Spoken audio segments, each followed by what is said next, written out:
আসসালামু আলাইকুম ওয়া রাহমাতুল্লাহি ওয়া বারাকাতুহু। আমি আলী হোসেন।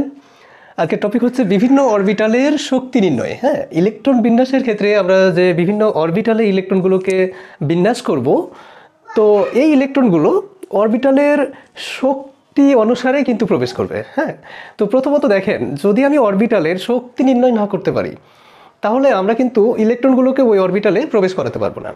তো আমাদের ইলেকট্রন বিন্যাসের জন্য অবশ্যই গুরুত্বপূর্ণ এই টপিকটি আয়ত্ত করতে হবে, দেন আমরা ইলেকট্রনগুলোকে বিভিন্ন অরবিটালে স্থাপন করতে পারবো।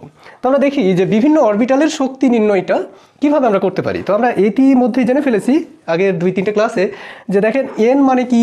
সাধারণত এন মানে হচ্ছে অরবিট বলেছিলাম আমি। তারপরে হচ্ছে এল যেটা, সেইটা হলো কি অরবিটাল। হ্যাঁ, এই যে অরবিটাল।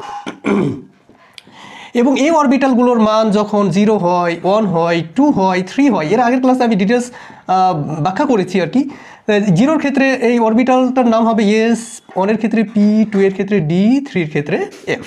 ওকে, তাহলে এইখানে আমি একটা লাইন লিখেছি, এই যে আমাদের টপিক হচ্ছে বিভিন্ন অরবিটালের শক্তি নির্ণয়। ওকে, তো আমরা এখানে এই যে লাইনটা লিখে রেখেছি, দেখেন যে অরবিটালের এন প্লাস এল এর মান বেশি, সে অরবিটাল বেশি শক্তি সম্পূর্ণ। তার মানে আমরা যদি এখন ধরেন এই যে 2s এবং 3s, এই দুইটি অরবিটালের শক্তি নির্ণয় করি, ঠিক আছে।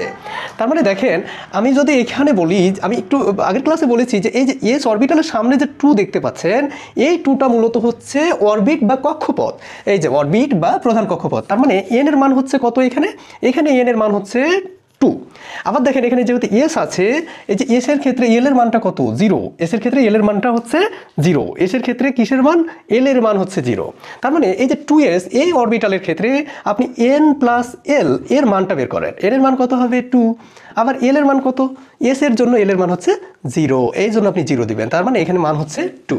ওকে, আবার দেখেন এই যে 3s অরবিটাল, এই 3s অরবিটালের ক্ষেত্রে আপনি কি করবেন? শক্তি নির্ণয় করবেন।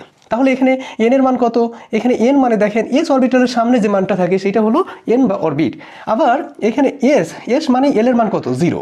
তার মানে এখানে এন প্লাস এল এর ক্ষেত্রে দেখেন এখানে দিবেন 3 প্লাস 0 ইকুয়াল টু হচ্ছে 3। তাহলে 2s অরবিটালের ক্ষেত্রে মান হচ্ছে 2, 3s অরবিটালের ক্ষেত্রে মান হলো 3।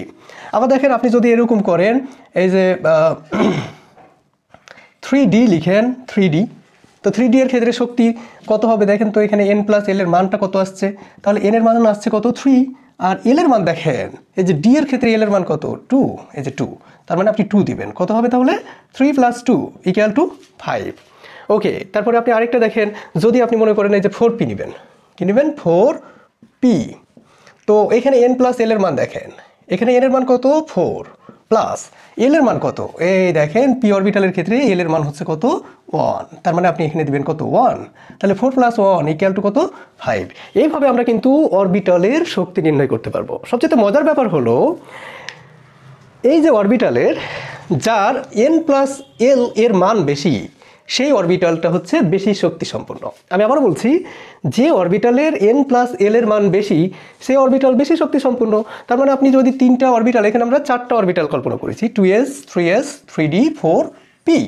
এইখানে দেখেন, এইখানে আমরা যদি শক্তি নির্ণয় করি, তাহলে এইটার শক্তি সবচেয়ে কম। দেখেন n প্লাস এল এর মান হচ্ছে 2, 3s এর ক্ষেত্রে n প্লাস এল এর মান 3। তার মানে আমরা যদি এই দুটাকে কম্পেয়ার করি, মানে তুলনা করি, তাহলে এই দুটার মধ্যে এইটা হলো বেশি শক্তি সম্পন্ন। তার মানে 2s হচ্ছে কম শক্তি সম্পন্ন আর 3s হচ্ছে বেশি শক্তি সম্পন্ন। আবার যদি আপনি 3s 3dর কথা কল্পনা করেন, তাহলে এখানে দেখেন 3s এর মান হচ্ছে 3 আর 3d এর মান হচ্ছে 5। তার মানে এখানে 3d হচ্ছে বেশি শক্তি সম্পন্ন, 3s হচ্ছে কম শক্তি সম্পন্ন। এইখানে দেখেন 3d এবং 4p, এই দুইটার মান হচ্ছে একই সমান। তার মানে 3d এর মান হচ্ছে কত? 5। আবার 4p এর মান হচ্ছে 5। তার মানে 3d এর শক্তি যত, 4p এরও শক্তি একই সমান। এইভাবে আমরা বিভিন্ন অরবিটালের শক্তি নির্ণয় করতে পারবো।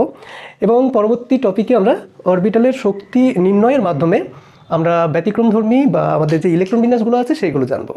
তো ভালো থাকবেন। আসসালামু আলাইকুম ওয়া রাহমাতুল্লাহি ওয়া বারাকাতুহু।